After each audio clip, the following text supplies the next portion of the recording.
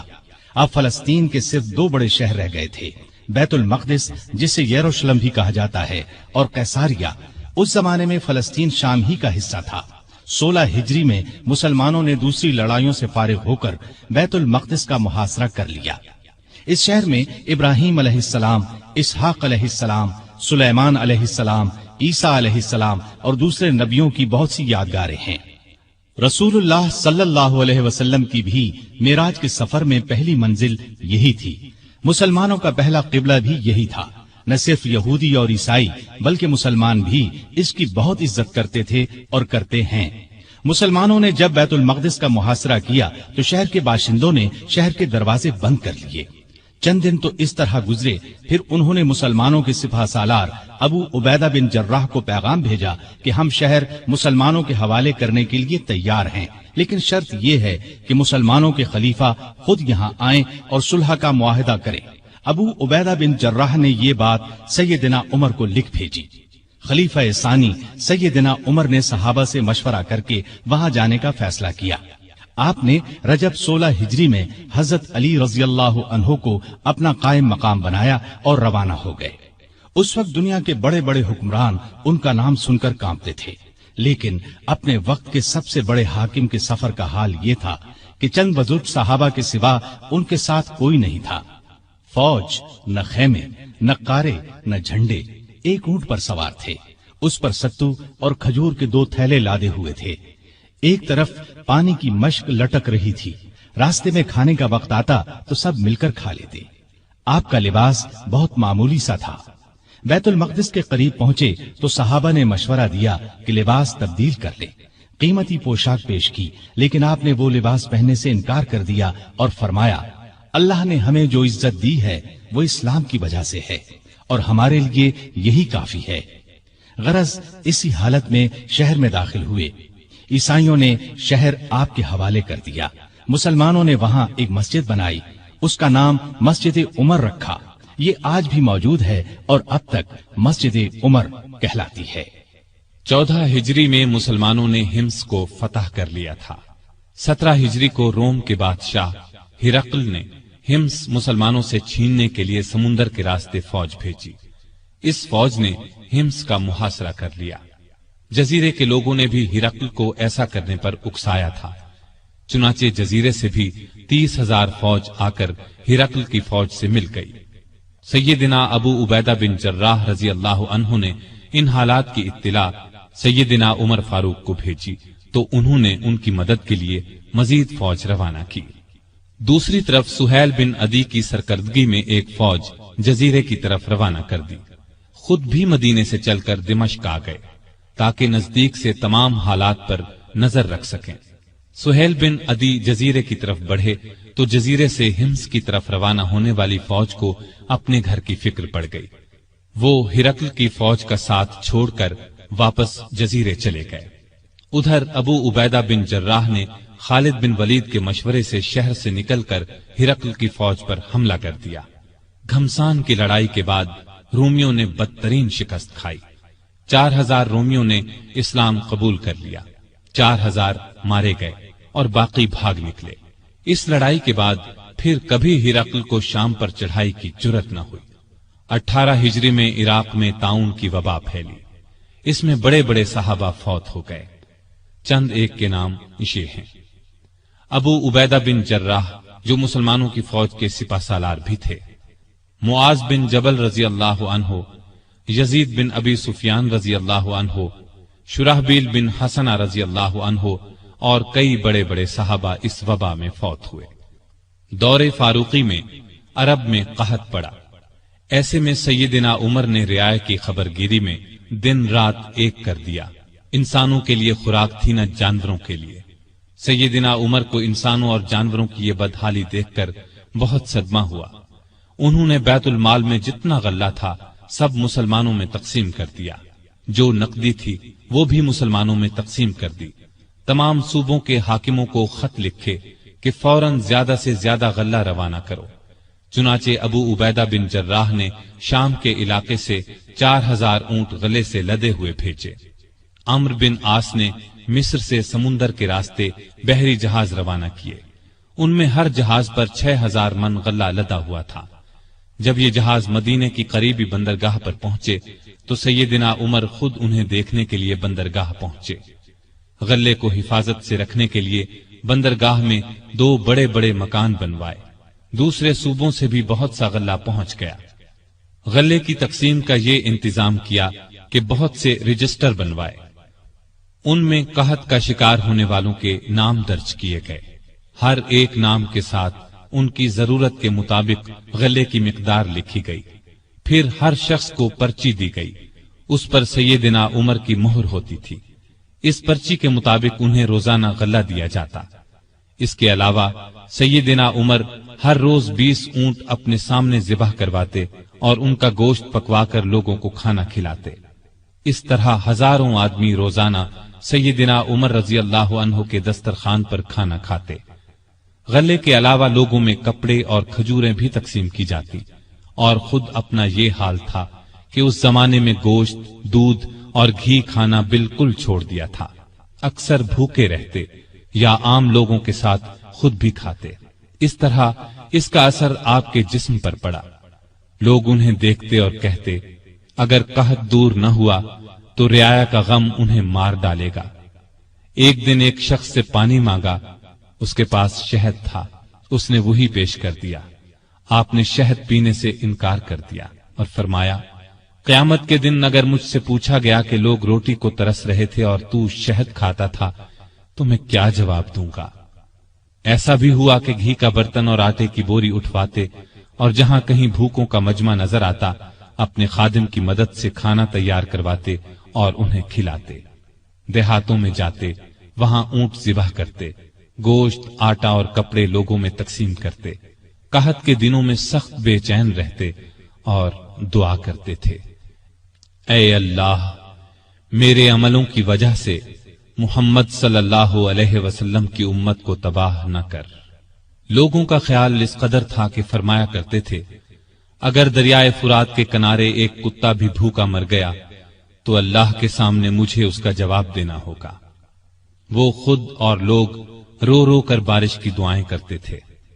آخر ایک دن نبی صلی اللہ علیہ وسلم کے چچا عباس رضی اللہ عنہ اور دوسرے مسلمانوں کو لے کر نکلے اور نہایت عاجزی سے ان الفاظ میں دعا کی، اے اللہ پہلے تو ہم اپنے نبی صلی اللہ علیہ وسلم کے وسیلے یعنی نبی کی دعا کے وسیلے سے تجھ سے دعا کیا کرتے تھے، اب ہم تجھ سے اپنے نبی کے چچا کے وسیلے یعنی چچا کی دعا کے وسیلے سے دعا کرتے ہیں کہ ہم پر بارش نازل فرما۔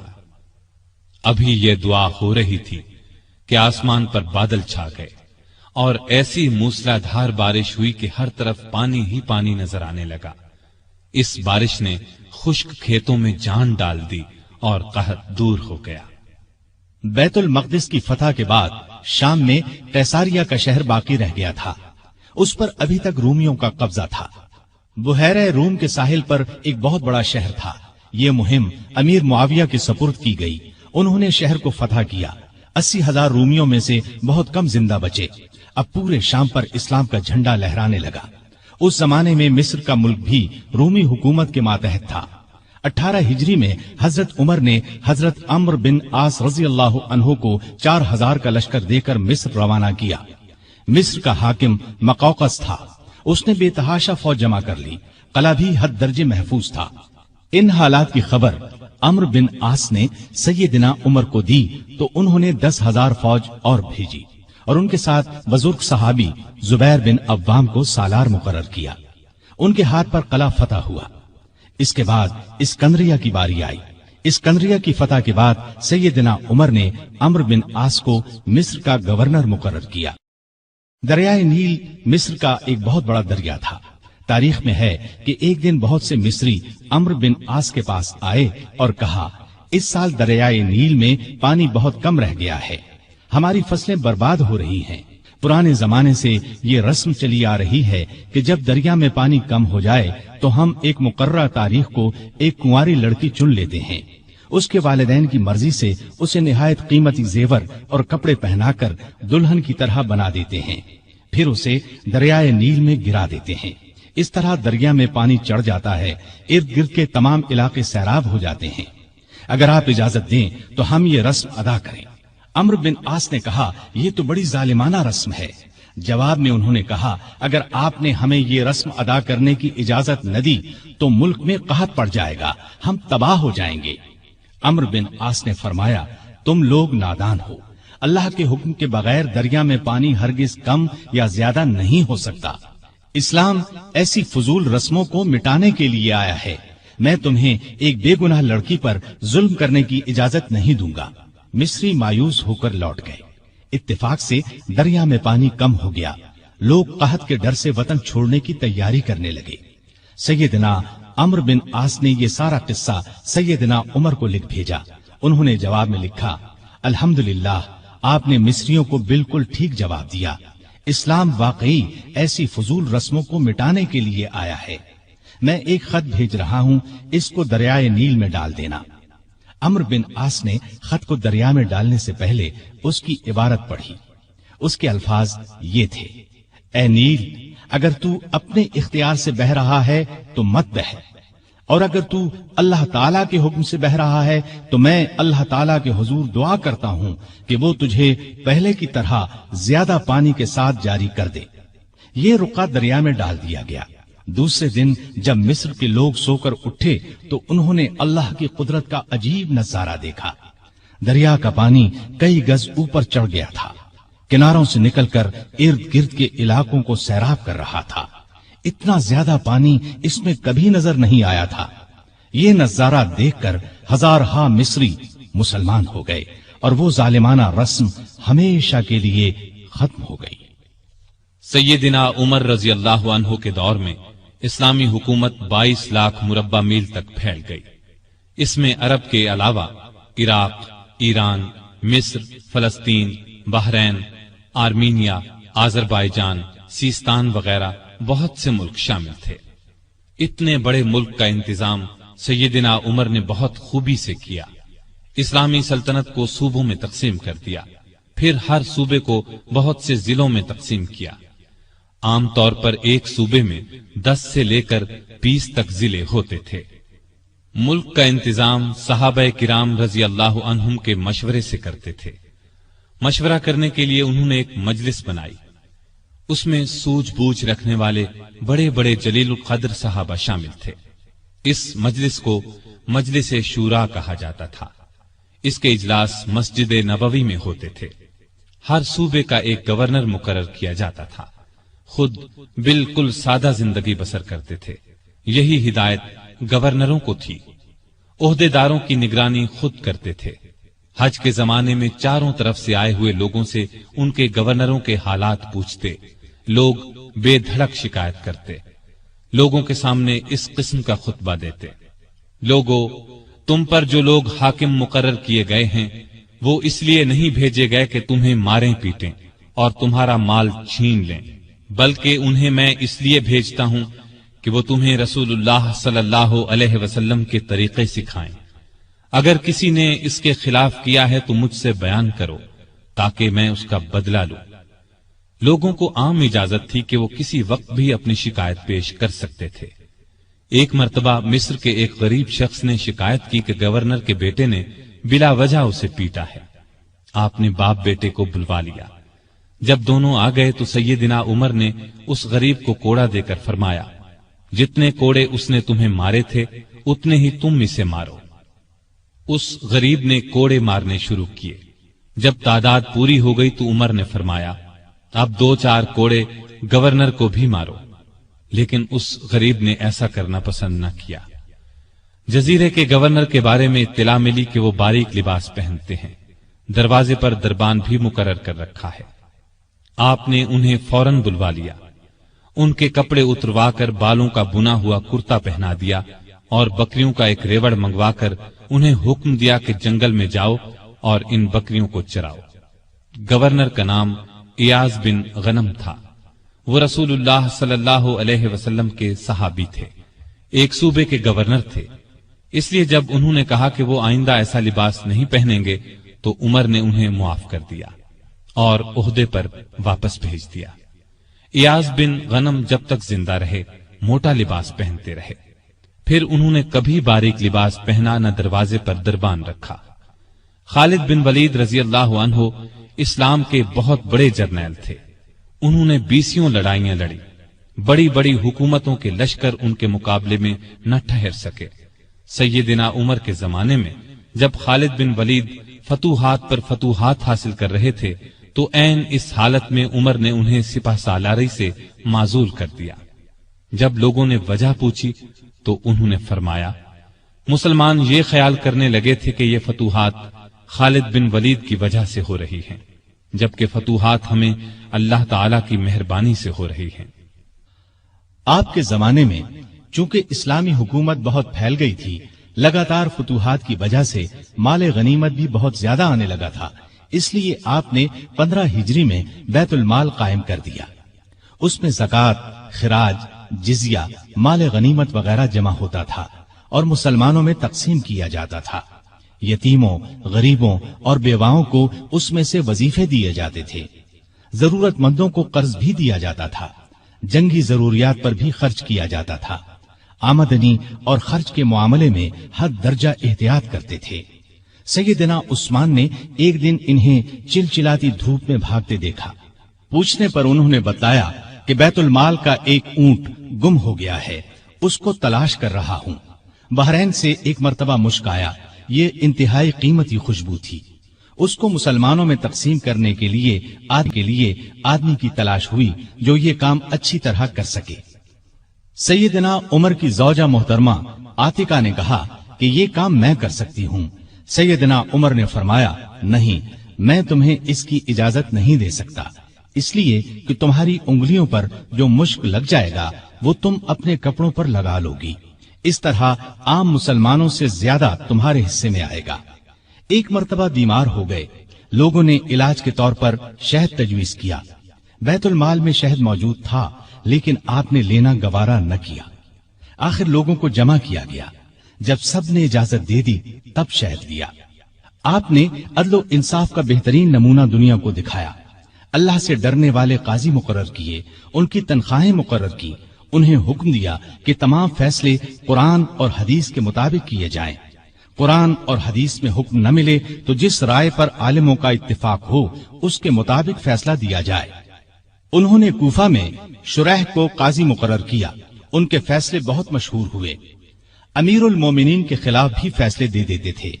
سیدنا علی نے بھی انہیں اپنے دور میں قاضی کے عہدے پر قائم رکھا۔ قبیلہ غسان کے بادشاہ جبلہ نے اسلام قبول کر لیا۔ وہ حج کرنے کے لیے آیا، اس کی چادر پر ایک غریب بدو کا پاؤں آ گیا۔ اس نے بدو کو زور سے تھپڑ دے مارا، بدو کی ناک کی ہڈی ٹوٹ گئی۔ وہ سیدنا عمر کی خدمت میں حاضر ہو گیا، انصاف کا طلبگار ہوا۔ سیدنا عمر نے جبلہ کو بلا بھیجا، وہ حاضر ہوا تو آپ نے اسے کہا، تم نے اس غریب مسلمان سے زیادتی کی ہے، لہذا بدلہ دو۔ یہ غریب تمہیں اس جگہ تھپڑ مارے گا جس جگہ اس کے منہ پر تھپڑ لگا ہے۔ ہاں، اگر تم اس سے معافی مانگ لو اور یہ معاف کر دے تو اور بات ہے۔ جبلہ نے کہا، مجھے ایک دن کی مہلت دی جائے تاکہ میں غور کر سکوں۔ جبلہ کو ایک دن کی مہلت مل گئی۔ وہ وہاں سے فرار ہو کر شام چلا گیا اور دوبارہ عیسائی مذہب اختیار کر لیا۔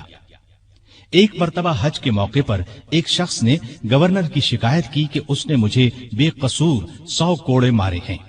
سیدنا عمر رضی اللہ عنہ نے شکایت درست پائی تو حکم دیا، تم بھی اسے 100 کوڑے مارو۔ ایک عیسائی کسان نے شکایت کی کہ اس کے کھیتوں سے مسلمان فوج گزری ہے جس سے اس کا نقصان ہوا ہے۔ آپ نے بیت المال سے اسے 10,000 درہم دینے کا حکم دیا۔ سیدنا عمر فاروق نے عام لوگوں کو منع کر دیا کہ وہ شریعت کے کسی مسئلے پر اپنا فیصلہ دیں۔ اس کام کے لیے انہوں نے فتوے جاری کرنے کا محکمہ قائم کیا۔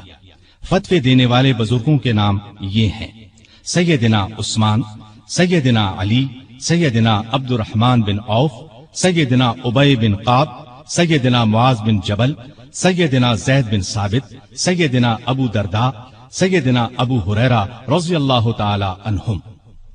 سیدنا عمر رضی اللہ تعالی عنہ نے پولیس کا محکمہ قائم کیا۔ رعایا کی خبرگیری رکھنے کے لیے راتوں کو گشت لگایا کرتے تھے۔ ملک شام کے سفر سے لوٹ رہے تھے کہ ایک بڑھیا نظر آئی۔ اس سے پوچھا کہ بڑی بھی عمر کے بارے میں کچھ معلوم ہے؟ وہ بولی، ہاں، سنا ہے شام گیا ہوا ہے، اللہ اس سے سمجھے، آج تک اس نے مجھے پھوٹی کوڑی تک نہیں دی۔ اسے معلوم نہیں میں کتنی تنگی سے گزارا کر رہی ہوں۔ سیدنا عمر نے یہ سن کر فرمایا، بڑی بھی تم نے جا کر عمر کو اپنا حال بتایا؟ بڑھیا نے کہا، اگر اسے رعایا کا حال معلوم نہیں تو خلافت کیوں کرتا ہے؟ سیدنا عمر فاروق رضی اللہ عنہ یہ سن کر رو پڑے۔ پھر اس سے پوچھا، تم کیا لے کر عمر کو معاف کر سکتی ہو؟ اس نے کہا، اگر مجھے 25 دینار مل جائیں تو معاف کر دوں گی۔ آپ نے اسی وقت اسے 25 دینار دے دیے۔ وہ خوش ہو کر دعائیں دینے لگی، اللہ عمر کو معاف کرے، اس پر اپنی رحمت نازل کرے۔ بعد میں سیدنا عمر رضی اللہ عنہ نے اس کا وظیفہ مقرر فرما دیا۔ ایک رات گشت کے دوران میں چند بچوں کے رونے کی آواز سنی۔ معلوم ہوا کہ بچے بھوکے ہیں اور ماں نے انہیں بہلانے کے لیے ہانڈی میں صرف پانی ڈال کر آگ جلا رکھی ہے۔ آپ اسی وقت خادم اسلم کے ساتھ بیت المال گئے، آٹا، گوشت، گھی اور کھجوریں نکال کر خادم سے فرمایا، یہ تمام چیزیں میری کمر پر رکھ دو۔ اسلم نے عرض کیا، آپ کیوں تکلیف کرتے ہیں، میں اٹھا لیتا ہوں۔ آپ نے فرمایا، نہیں، قیامت کے دن میرا بوجھ تم نہیں اٹھاؤ گے۔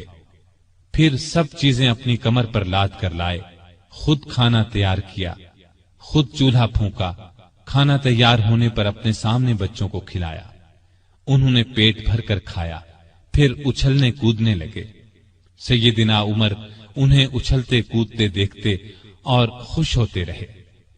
عورت نے ان سے کہا، اللہ تمہیں نیک بدلہ دے، امیر المؤمنین بننے کے لائق تو تم ہو، نہ کہ سیدنا عمر۔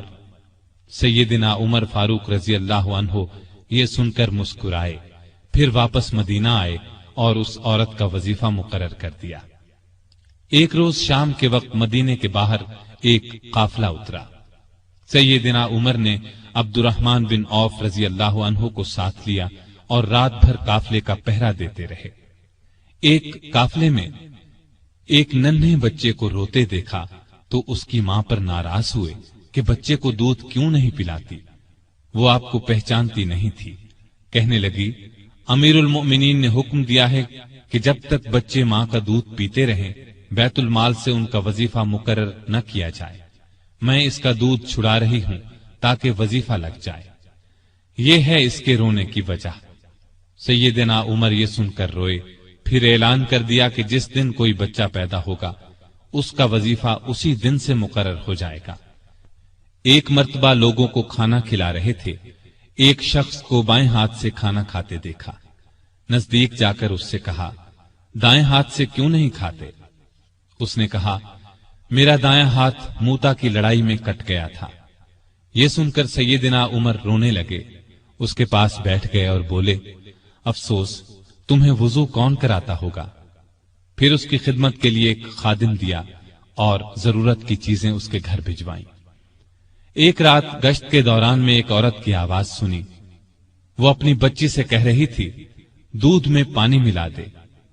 بیٹی نے یہ سن کر کہا، ماں، امیر المؤمنین کا حکم ہے کوئی دودھ میں پانی نہ ملائے۔ ماں نے یہ سن کر کہا، باتیں نہ بنا، پانی ملا۔ امیر المؤمنین کون سا دیکھ رہے ہیں؟ لڑکی نے کہا، امیر المؤمنین تو نہیں دیکھ رہے، مگر اللہ تو دیکھ رہا ہے۔ سیدنا عمر نے ماں بیٹی کی یہ گفتگو سنی تو اپنے خادم سے کہا، اس گھر کو اچھی طرح پہچان لو۔ دوسرے دن ان کے بارے میں پتہ کروایا۔ انہیں لڑکی کی ایمانداری اس قدر پسند آئی کہ اپنے بیٹے عاصم کے لیے رشتہ مانگ لیا۔ اس طرح یہ شادی ہوئی۔ بنو امیہ کے عمر بن عبدالعزیز رحمت اللہ علیہ اسی خاتون کے نواسے تھے۔ انہیں عدل و انصاف، سادگی، پرہیزگاری کی وجہ سے دوسرا عمر کہا جاتا ہے۔ ان کا دور بہترین دور ہوا۔ مدینے کی ایک بے سہارا اندھی عورت کے گھر کی صفائی امیر المومنین خود کیا کرتے تھے۔ رسول اللہ صلی اللہ علیہ وسلم کے ایک صحابی سعید بن یربوک کی آخری عمر میں بینائی جاتی رہی۔ ان کے لیے ایک خادم مقرر کیا جو انہیں مسجد تک لاتا تھا۔ راستہ چلتے ایک عورت نے سیدنا عمر فاروق کو روک لیا اور کہا، میں رسول اللہ صلی اللہ علیہ وسلم کے صحابی خفاف بن ایما کی بیٹی ہوں۔ شوہر فوت ہو گیا ہے، چھوٹے چھوٹے بچے ہیں، کوئی زمین بھی نہیں ہے۔ بچوں کو گھر میں چھوڑ کر محنت مزدوری بھی نہیں کر سکتی کہ بچوں کو کوئی نقصان نہ پہنچ جائے۔ حضرت عمر نے اس کی پوری بات توجہ سے سنی اور فرمایا، تم تھوڑی دیر یہیں ٹھہرو۔ یہ کہہ کر گھر گئے۔ واپس لوٹے، ایک موٹے تازے اونٹ پر بہت سا سامان لدا ہوا ساتھ لائے۔ اس پر کپڑے اور نقد رقم بھی تھی۔ اس عورت سے فرمایا، یہ اونٹ لے جاؤ، جب ختم ہو جائے تو بتا دینا۔ جہاد پر جانے والے مسلمانوں کے گھر والوں کا بہت خیال رکھتے تھے۔ ان کے گھروں میں جا کر ان کی عورتوں سے کہتے، تمہیں بازار سے کچھ منگوانا ہو تو میں لا دیتا ہوں۔ بیوہ عورتوں کا پانی بھر دیتے۔ مجاہدین کے خط آتے تو یہ خط خود ان کے گھروں میں پہنچاتے، ان سے جواب لے کر مجاہدین کو بھجواتے۔ بیت المال سے حاجت مندوں کو دیتے۔ راستوں میں چوکیاں بنوائیں تاکہ رستے محفوظ ہو جائیں۔ شہروں میں مہمان خانے بنوائے۔ ملک میں جگہ جگہ نہریں کھدوائیں جن سے آپاشی آسان ہو گئی۔ سڑکیں اور پل بنوائے۔ نئے شہر بسائے۔ قریباً 4000 مسجدیں تعمیر کروائیں۔ حرم کعبہ کو وسیع کروایا۔ مسجد نبوی کو وسیع کروایا۔ مردم شماری کا نظام رائج کیا۔ سکہ جاری کیا۔